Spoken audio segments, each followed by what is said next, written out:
Hello friends, जय जगन्नाथ। मु पायल आम यूट्यूब चैनल पायल ब्लॉग को आपण मानक स्वागत करुच्ची। सांग मैंने सबुदिन से गोटे प्रकार माछ तरकारी खाई खाई बहुत ही बोर लगे से भाविले आज टे बिहारी स्टाइल माछ तरकारी बनवाई। आज बापा फ्रेश फ्रेश माछ पूरा नहीं आसते मार्केट ताको देखिए इच्छा है बिहारी स्टाइल माछ तरकारी बनवाई। माछ तरकारी मुझे केमती कौन बनई चलते आपण सहित सेयार कर। प्रथमे माछ को भल भाव धोई देकी लुण हल्दी पकईकी गोलैकी भल भाव ताकू तेल पूरा कड़ा कड़ा कर भाजिकी बाहर करदेली।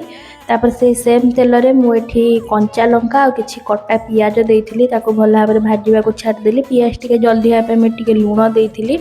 पियाज जो 80% हो आसला ताधर मुझे काश्मीर चिली देती। मुझे टमाटो देती। टमाटो टे सीझी आसला मुझे हल्दी गुंड देती।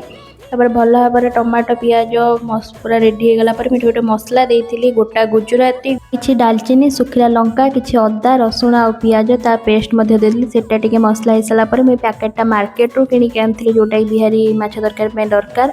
आपण मैंने चाहिए घरे रेडी करेंगे घर जिनस जमीक गोटा जीरा मिसी गोटा धनिया कला सोरिष धला सोरिष पोस्त खंड हलदी आ सुखिला लंका आ तेजपत्र भल भाव पेस्ट करके आनिक देदेली। सेटा टिके कषि सारापर आलू सीझेटे देदेली। आलू टी कषि सारापर मो एकॉर्डिंग पानी देदेली। पानी फुटी आसला जो माछ छाणी रखी देदेली।